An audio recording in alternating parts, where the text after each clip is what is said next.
Oi pessoal, tudo bom? Hoje então, dando sequência à disciplina de Bioquímica Clínica, nós vamos entrar no exame de urina, tá? Também chamado de urinálise ou uroanálise. É, eu vou passar para vocês um pouquinho então sobre a coleta e já entrar em cristais, tá? Eu resolvi gravar as duas aulas, né? Porque a nossa disciplina ela é de 80 horas e está dividida em 2 dias, só que eu resolvi gravar ela inteira num vídeo só, tá? Então aí nos slides que eu disponibilizei para vocês também estão as duas aulas no mesmo material, que eu acho que fica mais fácil. Deixa eu sair daqui para não ficar em cima das imagens, tá?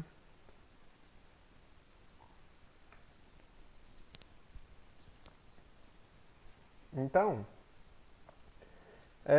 nós vamos falar um pouquinho sobre a urina do tipo 1, né? Ele é um exame rotineiro de urina, é um método simples, não invasivo, capaz de fornecer uma variedade de informações úteis em relação à patologia envolvendo os rins, tá? O trato urinário e também ele pode fornecer dados indiretos de algumas patologias sistêmicas. Então é um exame extremamente importante, né? Eu imagino que praticamente aí todos já fizeram alguma vez na vida o exame de urina. Então, ele é um exame muito prático, né, de tanto a coleta quanto a análise no laboratório, né, é bem tranquilo. E a gente faz um exame visual e também tem o exame de alguns parâmetros que a gente utiliza aquela fita de urina, que eu vou mostrar para vocês, acho que está na próxima aula da semana que vem, tá? Então, todo lá o trato urinário vai ser é, identificado, né, algumas patologias através desse exame. Tá? Vamos lembrar um pouquinho da morfologia.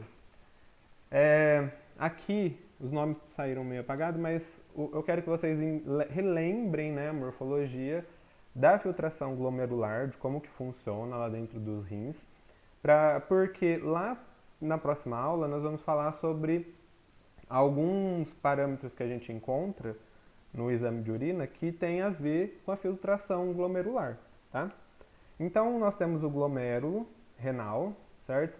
Aqui eu tenho a artéria, onde ela vai então formar esse glomérulo, né, essas alças, para poder aumentar a superfície para filtração glomerular. Então é aqui onde ocorre a troca, né, para a formação da urina, eliminação então aí de alguns componentes que a gente tem na corrente sanguínea que o corpo precisa eliminar, certo? É, essa cápsula, né, esse espaço aqui é chamado de espaço ou cápsula de Bois, e aqui então nós temos o glomérulo e aqui a gente está mostrando o fluxo da formação da urina. Quando a gente pega um néfron, né, então eu tenho aqui, olha, a artéria está aqui, aqui eu tenho o glomérulo e depois eu vou ter toda aquela alça, né, para formação aí da urina, porque aqui a gente tem uma primeira filtração com excesso de água, sai bastante água, mas o corpo não pode perder, né, uma quantidade grande de água, e aqui que acontece uma reabsorção da água e o que continua aqui são alguns sais e alguns compostos que o corpo vai eliminar, né? Então, a gente tem essa troca e aqui a gente tem então uma reabsorção de alguns nutrientes, de água, alguns sais que o corpo iria expelir, mas que não vai, tá? Então, quando a gente forma as pedras, os cálculos renais, eles estão muito, tem muito a ver aqui nesse processo, porque é aqui que tem a formação, então, de alguns cálculos, tá? Lembre, então, dessa imagem, que na próxima aula a gente vai falar de algumas, eu falo parâmetros, né, mas algumas células, alguns cristais que a gente acha na urina, que são cilindros, e que tem a ver, né, com essa região. Alguns dos parâmetros que a gente fala, né, que eu vou falar para vocês, na Bioquímica Clínica 2, a gente volta, né, nesses padrões aí para discutir um pouco de caso aí, né? Na semana que vem, eu vou colocar um artigo mais relacionado ao processo de análise, que já para a gente poder fazer, né, uma atividade para compor a nota de vocês, tá? Bom, então voltando lá, a filtração glomerular é um processo de análise física, química e microscópica da urina, né? Quando a gente vai fazer esse exame. Apesar de ser simples, como eu falei para vocês, diferentes técnicas encontram-se envolvida na realização. E a gente tem praticamente 4 etapas. A primeira é a avaliação da amostra. Então, a hora que uma amostra chega para a gente, a primeira coisa é fazer essa análise visual, tá? Uma análise física da amostra, uma análise química e microscópica dos sedimentos. É realizado, então, nessa amostra de urina. Então, a qualidade dos resultados depende muito da coleta. Tá? Por isso, eu já falei um pouco de coleta de urina, hoje eu vou aprofundar um pouco isso aí para vocês. Tá? Então, a urina ela deve ser colhida recentemente, né? Um volume mínimo de 20 ml, sem adição de preservativos. Então, nesse caso, a gente colhe a urina e o paciente já leva lá para fazer a análise. Pode ser refrigerada, mas nunca ela deve ser congelada, porque isso pode alterar alguns parâmetros. Vocês vão ver aí na aula que até o tempo que a urina fica exposta à temperatura ambiente pode interferir em alguns parâmetros que a gente está analisando, tá? Então, para garantir melhor a preservação, a gente pode deixar ela dentro da geladeira até levar para o laboratório para fazer a análise. Ela deve ser identificada, né, e colhida no recipiente adequado. Eu já falei para vocês que lá, né, eu trabalhei no laboratório de Olímpia, a gente atendia algumas micro-regiões e eu já vi de tudo, né? Eu acho que eu cheguei a comentar com quem fez parasitologia clínica comigo, mas eu vou voltar a lembrar que eu já cheguei a ver, né, coleta de fezes em pote de margarina, de urina em pote de maionese. Então isso é engraçado, né, porque algumas pessoas são leigas, então ela tem que ser muito bem explicado isso, tá? Muitas vezes o biomédico, farmacêutico, nós estamos lá dentro do laboratório, biólogo também, né, tem alunos aí da biologia, o biólogo também pode trabalhar em análises clínicas, tá? Com a pós-graduação, pode até assinar o laboratório. Então, quando a gente tem esse profissional lá dentro do laboratório, a gente fica mais na parte administrativa, na parte de fazer alguns exames mais complexos e a gente deixa então para técnicos, né? Às vezes essa função de colher, técnico às vezes da enfermagem, da área da farmácia, da biomedicina, e às vezes essa pessoa não fala claramente para o paciente, né, como que deve ser o processo de coleta. Então a gente não pode ter vergonha, tá? Você tem que treinar muito bem o seu funcionário, caso você trabalhe num laboratório grande, para ele poder ter a firmeza e a seriedade para poder solicitar então a coleta da amostra corretamente. Nós já discutimos isso, eu sempre volto, né? São parâmetros para quem é aí da biomedicina, da farmácia, que vê, né, em todas as disciplinas, sempre sobre a qualidade, controle de qualidade, né, de exames e de amostras. Isso é extremamente importante, né? A qualidade do exame que você vai soltar está muito relacionado com todas as etapas que se passa dentro do laboratório, tá? A fase pré-analítica, analítica e pós-analítica. Então, olha, avaliação, né? O primeiro jato da urina, geralmente a gente vai fazer a solicitação e o exame do jato médio, tá? Mas o primeiro jato de urina, ele também é uma investigação, né? É um tipo de exame que pode ser solicitado quando o médico quer fazer a avaliação do trato urinário inferior, mais especificamente da uretra. Então ali naquele primeiro jato, ele vai carrear várias células, bactérias presentes na uretra. Então ele acaba se tornando, né, uma boa amostra aí indireta para essas avaliações, tá? Nesses casos. Mas para alguns parâmetros bioquímicos, eu vou precisar então eliminar esse primeiro jato, porque essas células, as, né, normais ali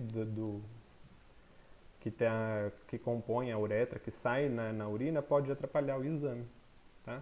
A gente tem uma descamação natural aí da pele e essa célula às vezes pode atrapalhar. Quando eu não quero fazer avaliação desse aspecto. Por quê? Uma avaliação do aspecto microbiológico, por exemplo, ou uma infecção, a gente pode fazer, né, um exame microbiológico para tentar descobrir qual que é a patologia que a pessoa tem, uma bactéria, pode ser uma DST, e aí sim eu vou usar o primeiro jato, tá? Mas para parâmetros bioquímicos a gente vai eliminar e descartar esse primeiro jato. Deu para entender, né? Para criança eu já falei, deixa eu sair, acho que voltou a câmera aí. É isso. Então, para criança, quando não for possível colher o jato médio, né, como eu já expliquei para vocês na aula de coletas, a gente vai usar então esse coletor que cola ali para fazer a coleta da urina completa mesmo, tá? Sem descartar o primeiro jato. Mas lembre que tem que ser feito o higiene, né? A gente tem que higienizar os genitais da criança, então, antes de colar o coletor. O que mais? Aplicar o coletor infantil, né? De modo que ele fique bem aderido aí, né, na pele e colher o volume total da micção e já levar para o laboratório para a gente fazer a análise lá. Como que colhe então o jato? Esse daqui, ele está até meio desfocado, acho que dá pra ler, não, dá pra ler sim. Então, olha, eu nem, nos slides que eu coloquei pra vocês, eu não reduzi, né, geralmente eu salvo em PDF, em folheto, pra não gerar tantas folhas, porque eu sei que tem alunos que gostam de imprimir, mas nessa aula não, eu coloquei acho que só 2 slides por folha, porque eu preciso que vocês guardem as imagens, tá? Esse daqui é um cartaz que a gente tinha no laboratório, que às vezes a pessoa é muito leiga, a gente disponibilizava ou se não já entregava junto com o potinho, tá? Então é a instrução de coleta de jato médio para homens. E tem tudo, né, gente? Todo passo a passo. Vocês não imaginam que a pessoa é capaz de fazer, né? Então, sempre orientar, olha, você vai lavar bem as mãos, né? Porque às vezes é uma pessoa que trabalha num sítio, ou um mecânico, alguém, né, que trabalha com alguma coisa que é muito suja e a pessoa às vezes não tem essa higiene, infelizmente, né? Não é todo mundo que mantém uma higiene pessoal aí adequada, tá? Então tem que fazer a instrução, como eu falei para vocês, de uma forma bem séria, para a pessoa conseguir compreender o quão sério isso pode ser aí no resultado que ela quer obter, tá? Pra gente chegar certinho no resultado para a pessoa. Então vai lá falar para a pessoa, olha, você vai expor a glande, né? Que é aquela pelinha que tem em volta do pênis, né? Tem pessoas que são circuncidadas e aí não tem essa pelinha, mas se tiver, você vai expor a glande, lavar com água e sabão e enxugar, né? Vai lavar com água e sabão, vai enxaguar bem e depois vai enxugar com um papelzinho, tá? Justamente para aquelas células que ficam ali em volta, né, ou a sujeirinha sair, tá? Assim, é com essas palavras que a gente explica, né? Então, se a pessoa não sabe o que é glande, a gente tem que explicar o que é a glande, né? Tem que falar de uma forma que ela consiga compreender. Bom, e aí você vai colher o jato. Como que vai funcionar? Você vai expor a glande, ou seja, puxar, né, a pelinha para trás, que é vai expor a glande, né, vai puxar o prepúcio para trás, que é a pelinha, né, e vai desprezar o primeiro jato. Então, como que eu falo? Olha, puxou então a pelinha, né, ou o prepúcio, você expôs a glande, tá? Tá exposta. E aí você faz um pouquinho de xixi, né, desprezando no vaso sanitário mesmo, né? Você despreza, faz um pouquinho de xixi, segura, coloca o potinho, faz, né, mais um pouco e despreza o resto.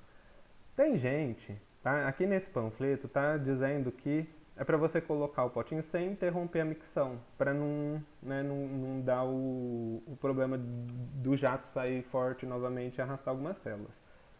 Então isso daí vai depender, tá?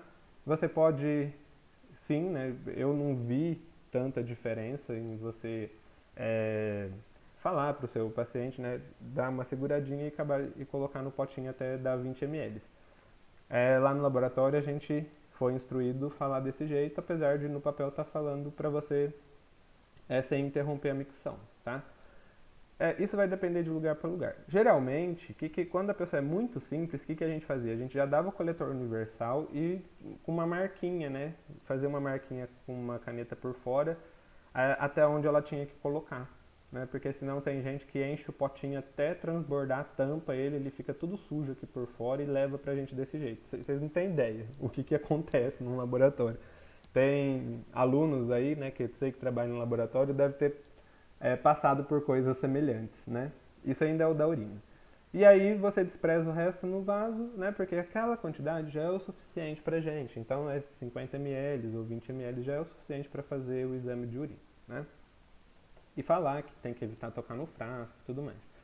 Fechar o frasco e encaminhar direto para o laboratório, se não der para levar diretamente para o laboratório, deixar em geladeira até o momento que conseguir levar para o laboratório. Mas o essencial é já colher e levar, tá? Gente, então é assim que funciona. Eu sei que tem quem trabalha no laboratório fala, lá a gente faz diferente, né? Ou faz assim. Eu acho assim, do processo inteiro, o principal é você instruir o paciente a limpar, né? Fazer a higienização do, da, da, da área ali, né? Da parte íntima, antes de colher o exame e desprezar o primeiro jato para não vir com aquelas células que a gente não quer, tá? Aqui está pro feminino, então feminino é a mesma situação. Vai lavar as mãos, né? Lavar a região vaginal com água e sabão, enxaguar bem e também enxugar, né? De frente para trás, sempre, né? Com a toalha, para poder enxugar, né? Aí vai sentar no vaso sanitário, afastar os grandes lábios e vai desprezar o primeiro jato, tá? Então, desprezando o primeiro jato, você coloca o coletor universal e acaba de colher a urina, né? Então, é explicar claramente para ela. E o resto do processo é normal, né? Colheu ali a quantidade, tudo bem, fechou o potinho e traz pra gente no laboratório, tá? Então, de uma forma bem clara também. Aí os tipos de coleta de urina que a gente tem. Então a gente tem a amostra aleatória, né? Essa amostra aleatória, geralmente ela, quando a pessoa está com algum problema, né, que deve ser avaliado ali de urgência, a gente não vai esperar para colher a urina da manhã, tudo a gente já pode fazer analisar a amostra assim que colher, tá? Geralmente, tipo em Santa Casa, por exemplo. A primeira amostra da manhã, cada uma dá um parâmetro pra gente, tá? Por exemplo, uma amostra aleatória, né, que vocês podem me perguntar. Vamos supor que o paciente tá lá, né? Então tá lá no hospital e teve alguma ingestão, né, de algum medicamento, tudo, e o médico quer saber qual é o parâmetro bioquímico que está saindo aqui naquela urina, se está tendo alguma perda ou se o rim, né, tá conseguindo fazer algum processo. Essa amostra ela pode ser aleatória, ela não precisa ser colhida de manhã, por exemplo. Né? É isso que eu quero falar. Uma outra amostra que é aleatória, por exemplo, é uma amostra para verificação de toxicantes, né? Então, um exame toxicológico, por exemplo, que é feito em atletas, né? Então, antes da Olimpíada, então colhe-se a urina para ver se aquele atleta não usou esteroides. Essa amostra é aleatória, tá? É uma amostra que tem uma finalidade específica. A primeira amostra da manhã, né?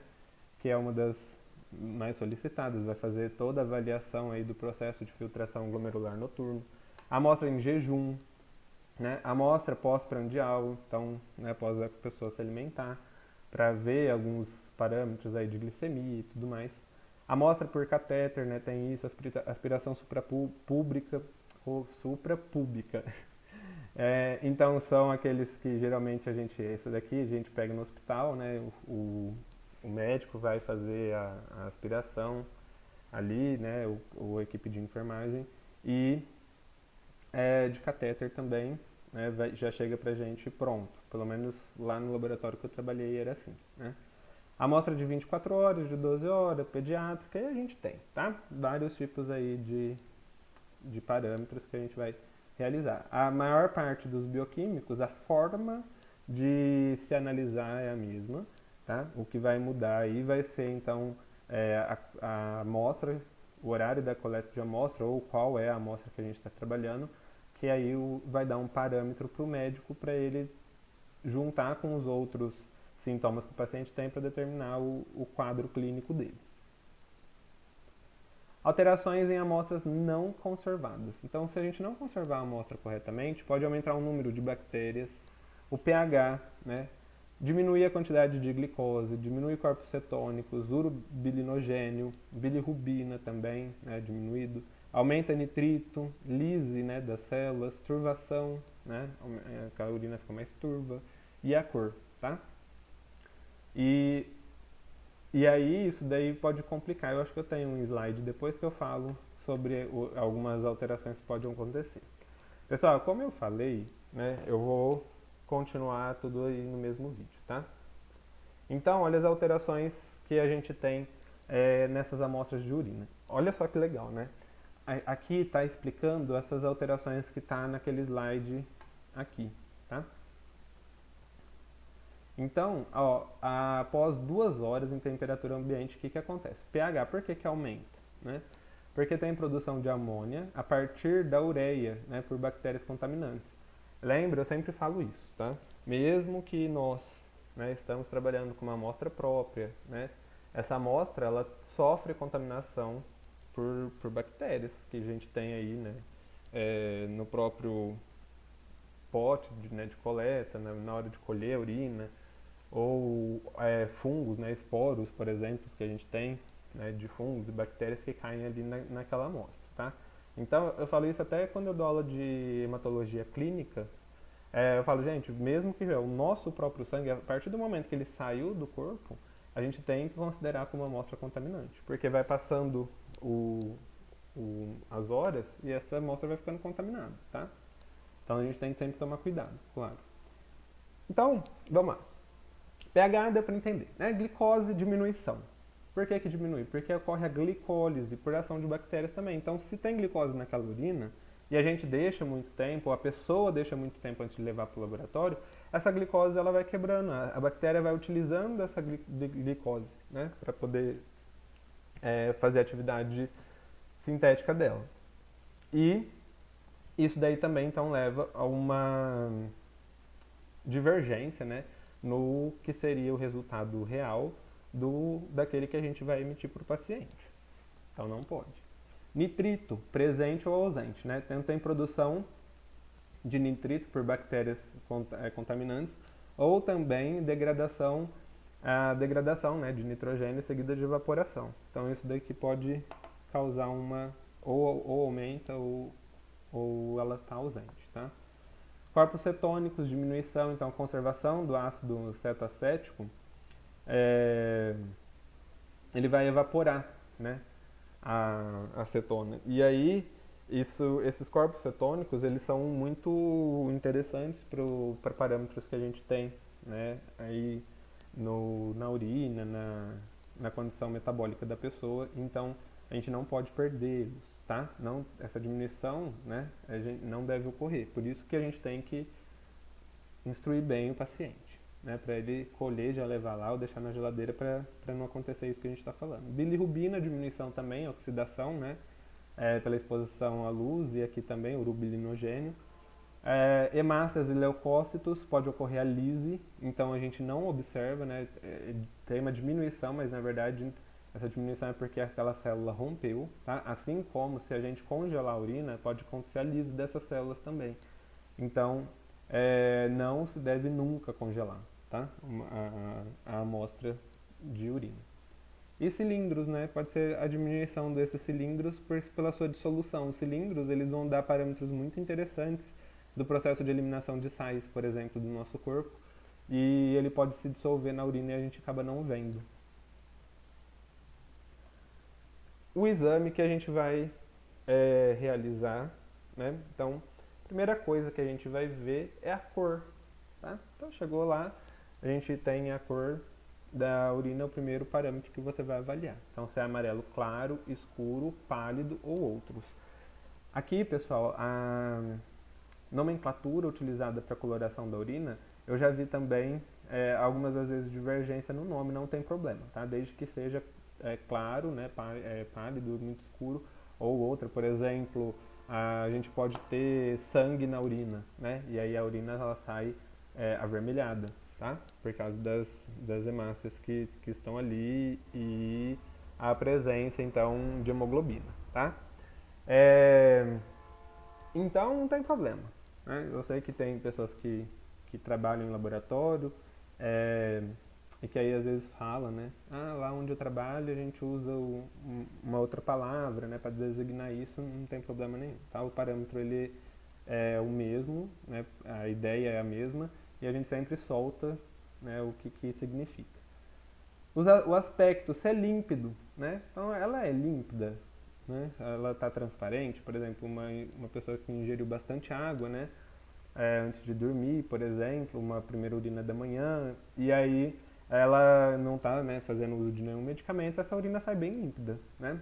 Agora, essa urina ela pode ter outros tipos de aspecto, por exemplo, levemente turvo, turvo, fortemente turvo ou leitosa, dependendo de qual é a patologia também, ou até o uso de medicamentos, por exemplo, pode levar também a alteração do aspecto. Medicamentos pode levar também a alteração da cor, a gente já sabe bem isso daí, tá? E a densidade dela, então, é de 1010 a 1030. Então, o exame físico, cor, aspecto, densidade e pH, tá? O pH a gente vai usar na fita, por isso que eu acho que eu nem coloquei ele aqui. A densidade, né, também. E o exame clínico, o que a gente faz, né, no exame clínico? A gente vai analisar proteínas, glicose, cetona, sangue, urobilinogênio, bilirrubina, nitrito e sangue, tá? O sangue eu repeti 2 vezes, mas tudo bem. Então, esses daqui são os parâmetros que a gente vai analisar no exame clínico, assim como também esses daqui, todos eles são importantes, tá? Então, geralmente a gente vai ter ali na urina, né, a degradação dos corpos cetônicos. Então a gente tem a glicose não sai, né? Assim, se a pessoa não for diabética e tiver uma hiperglicemia, essa glicose pode sair na urina, mas o certo, essa glicose, ela é utilizada pelo corpo, lembra? Entra lá no círculo de Krebs para formar a nossa energia. E o que sai na urina, então, são esses corpos cetônicos, tá? Derivados aí da quebra de proteínas e ácido graxo. Então, esses corpos cetônicos é o que a gente vai analisar. Porém, né, se a pessoa tem alguma patologia, por exemplo, a diabetes, ela vai ter, por exemplo, a presença de glicose, tá? Aí alguns aspectos e algumas influências pré-analíticas aí relacionadas com a tira reagente, tá? Então, a bilirrubina, ela pode ser diminuída ou até mesmo a sua ausência, dependendo da luz solar, né? Se a amostra ficar exposta à luz solar, pode diminuir a bilirrubina, né? Então, é uma coisa interessante. De repente, você pega o potinho e coloca lá no laboratório perto de uma janela, por exemplo, e essa janela está batendo sol ali em cima, né? Então a gente tem que saber que isso pode influenciar também. A acetona, né, pode evaporar a acetona ou a presença, né, o aumento dela pode estar relacionado com jejum prolongado, gravidez, esforço físico, tá? Pode estar relacionado também com aumento de corpos cetônicos. A densidade, ingestão acentuada de líquidos ou uso de diurético vai diminuir a densidade. O aumento, né, baixa ingestão de líquidos, a urina fica mais densa. A glicose, né, então a bacteriúria, a bactéria presente na urina, ela pode diminuir a quantidade de glicose, ou aumento, né, alguns pó vaginal que são vendidos aí, né, como com função medicamentosa, tá? Pode ter na sua composição glicose e aí vem aumentar. Ou intoxicação com chumbo também, gravidez, mas geralmente quando tem um aumento muito acentuado e a pessoa não é diabética, é por causa desse uso de alguns tipos de medicamento em pó. Por isso que a gente fala para fazer lavar bem, né, a região e tudo mais. Além de diminuir outros contaminantes, tá? Como bactérias, células. Os leucócitos, então, eles aumentam, né, contaminação com secreção vaginal, pode ter um aumento grande de leucócitos, gravidez, presença de tricomonas. Então, pessoal, a gente pode ter um problema duplo, vamos falar, né? Porque a pessoa ela pode estar, por exemplo, com uma infecção, né, uma contaminação vaginal aí, ou né, até com uma DST. Porém, o exame que a gente vai fazer de urina não é para verificar isso. Vamos supor que a pessoa tem essa secreção e a gente já sabe que ela tem essa secreção, só que ela está internada, né, ali na Santa Casa e a gente precisa ver outros tipos de parâmetro, né, então parâmetros bioquímicos, por exemplo. E a quantidade de leucócitos ela pode estar aumentada ali num desses casos. Como que a gente evita isso? Já falei, né? Desprezando aí o primeiro jato, a gente consegue diminuir então a quantidade de leucócitos, tá? Agora se ele estiver muito acentuado, provavelmente é uma dessas condições aqui, tá? Nitrito, então baixa ingestão de vegetais, incubação em tempo insuficiente na bexiga, né, bactérias não produtoras de nitrito redutase. Então isso daí pode ter uma diminuição. E o aumento com um crescimento bacteriano em urinas armazenadas a temperatura ambiente por mais de 2 horas tem um aumento expressivo de nitrito. Então às vezes é um parâmetro que o médico quer ver e que se não tiver armazenado de uma forma correta pode aumentar, tá? pH, acho que alguns a gente já até comentou, né? Dieta rica em proteína animal pode aumentar, pode ter uma diminuição aí do pH. Ou dieta rica em vegetais, frutas, produção de amônia por bactérias, pode ter um aumento do pH também. Né? Então você vê, isso daqui são parâmetros que estão relacionados aí com o nosso exame. Né? A proteína, esforço físico, né? A gravidez, dependendo do jeito, né, do que a pessoa está fazendo, vai ter aí um aumento de proteínas. O sangue, então esforço físico vigoroso, às vezes pode romper, né, alguma arteríola ali e vir sangue na urina. Não, aqui eu coloquei isso porque às vezes não necessariamente o sangue na urina pode estar relacionado a uma infecção ou uma lesão aí, né, na parte da bexiga ou do trato, tá? Mas o esforço também pode vir. Só que o que pode acontecer também? De vir sangue na urina pelo fato, vamos supor, de uma pedra renal, por exemplo, né? E a hora que ela sai, ela machuca o canal da uretra, ou até ali na hora que cai na bexiga, pode aparecer o sangue na urina, tá? Ou se não, quando tem sangue, pode ser contaminação com menstruação. Urobilinogênio. Então, a luz direta, né, ali na amostra também, amônia e anestesia pode ter a diminuição. Ou cetona, bilirrubina, maior excreção na parte da tarde, né?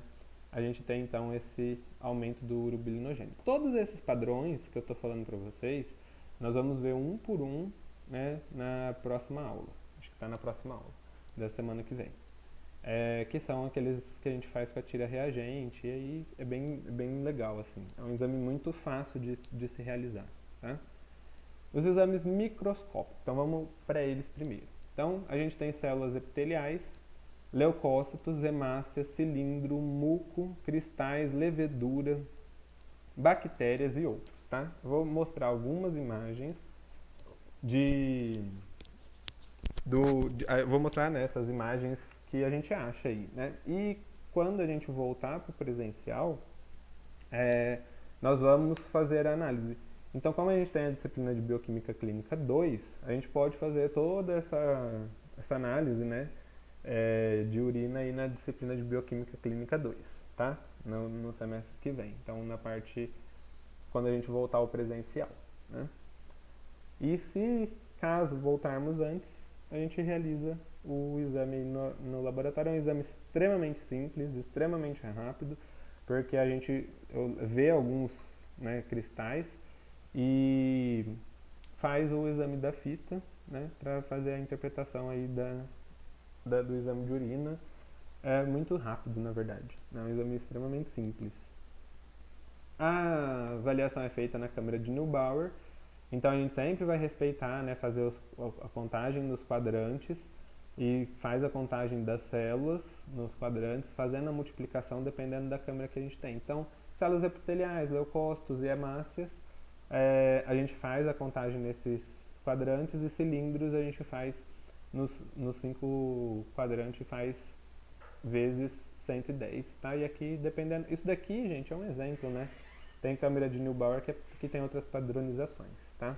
E aí, quando a gente for para a parte prática, aí vocês vão mexer aí na câmera de Neubauer e vocês vão ver como que funciona. Vamos ver então. Aqui, olha, o exame de urina. Lembrar então que a gente não usa corante, tá? A gente vai pegar a urina, centrifugar ela e colocar ela na câmera de Neubauer para fazer as avaliações. Aqui, olha só o tanto de hemácia que está presente nessa urina, ó. Olha isso. Então aqui a gente tem a urina e aqui quantidade grande de hemácia, né? Então uma urina que provavelmente está bem vermelha, tá? Hemácias crenadas. Olha só, quando a hemácia ela tem então essa parte, né, a membrana dela, ela tá toda cheia de curvinha, né, vamos falar assim.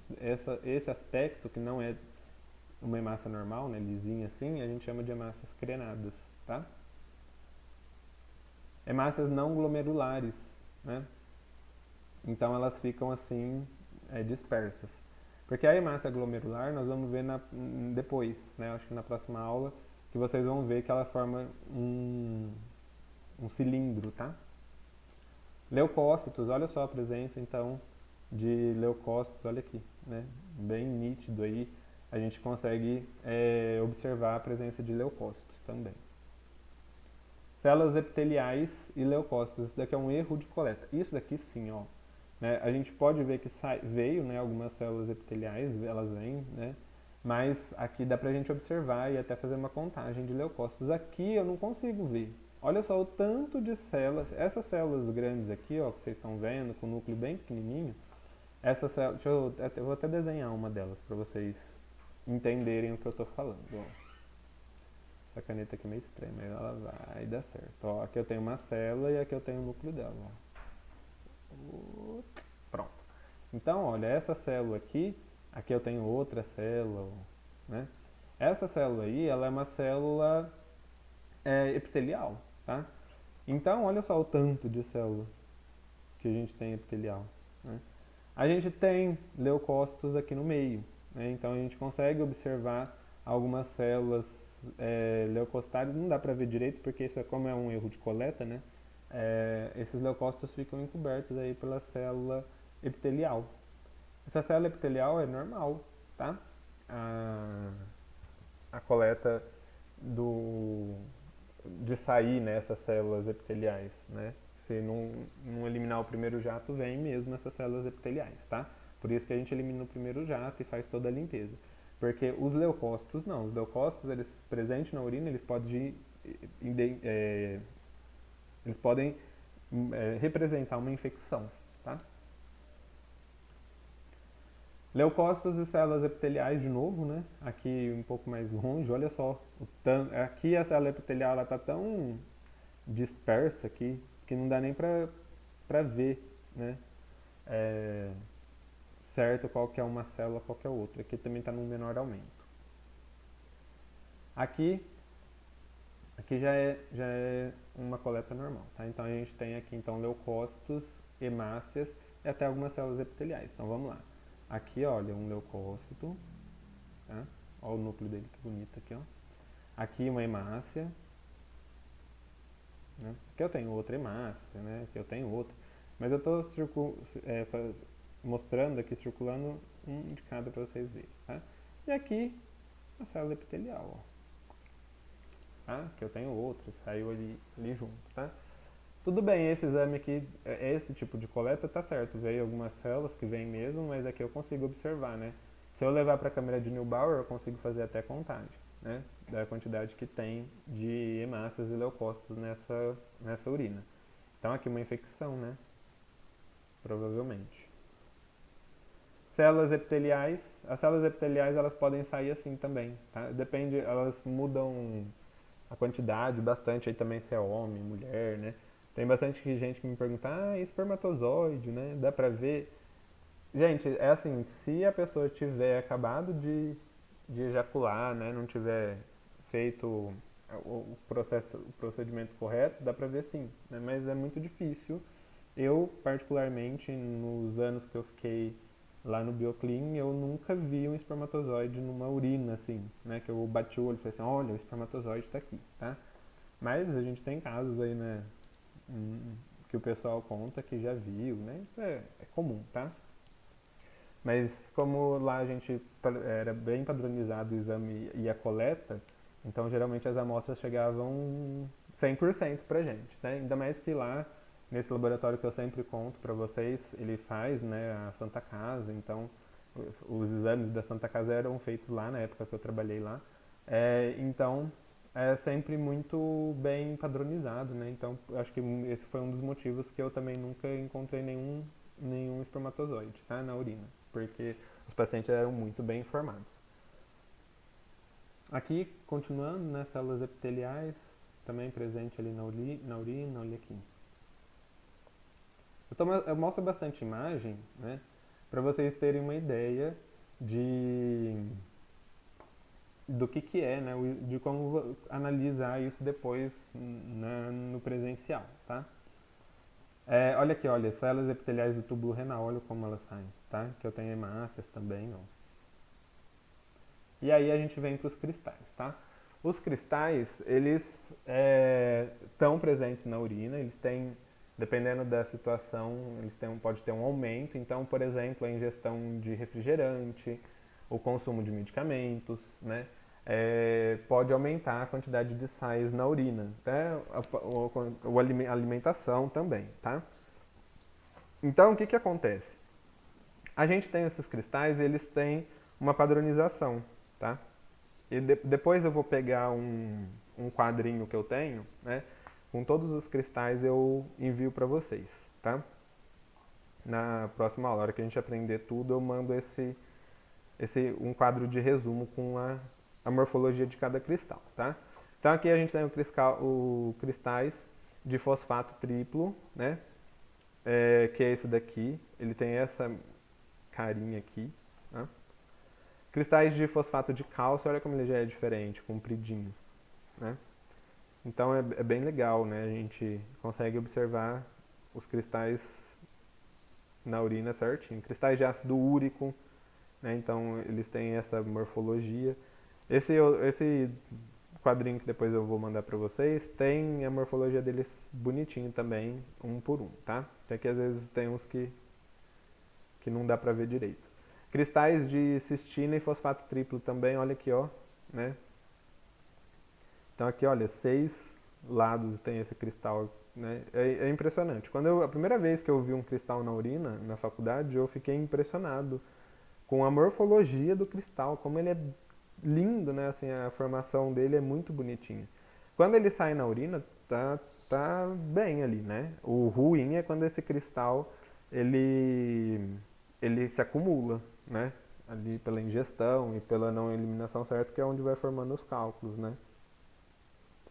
Cristais de oxalato, ácido úrico e de medicamento. Geralmente, né, os de oxalato, a gente vê, bate o olho e já consegue ver. E ácido úrico também. De medicamentos, eles saem, às vezes, uns cristais amorfos que a gente fala, né, quando a morfologia dele é meio estranha. Aqui, ó, de oxalato de cálcio. Tá? Então, a gente consegue observar a formação dos cristais, né, consegue ver os cristais ali na urina, como está mostrando aqui, a gente vê ele desse jeito. Também é um exame que é microscópio realizado na câmera de Neubauer. Os cristais de ácido úrico, olha aqui que legal, né? As pontinhas deles. Aqui tem até uma célula, ó, telial junto, né? Aqui de urato de amônia, que é os que a gente também chama de urato amorfo, né? Ele tem esse aspecto aqui. Carbonato de cálcio, olha aqui que legal, né? A formação do cristal. Aqui de cistina e hemácias, né? Então esses cristais que é igual que eu estava mostrando lá para vocês, tem esses 6 lados aqui. Às vezes nem sempre eles são tão perfeitinhos, né? Porque eles vão se unindo, né? Mas aqui a gente tem a formação desses cristais e aqui é um monte de hemácia. Provavelmente então na hora desses cristais sair, quando eles vão sendo eliminados, eles vão rasgando aí, né, a parede do canal da uretra, é onde vem que sai a hemácia junto, que tem aquela ardência na hora de urinar, né, que é bem dolorido a eliminação Então, do cristal, dependendo do tamanho, né? Quando ele começa a se unir muito formando esse cálculo e aí que é aquela pedra, a famosa pedra no rim, né? E a pessoa vai eliminar isso. Isso é um processo doloroso, tá? E que às vezes também pode, como eu falei para vocês, romper aí o canal e aí eliminar o sangue junto, né? Na, na urina, tá? Gente, então olha, hoje eu vou parar por aqui. Eu não vou deixar a atividade hoje porque eu quero acabar o resto da aula e a gente fazer uma atividade, como eu falei para vocês, de um artigo e depois eu vou passar umas perguntinhas também no final da próxima aula, tá bom? Então, gente, até semana que vem. Qualquer dúvida, me pergunta aí no WhatsApp, tá? E a gente vai conversando, tá? Tchau pra vocês. Boa noite. Ou boa tarde, né? Ou boa manhã, dependendo do horário que você está assistindo a nossa aula. Tchau, gente.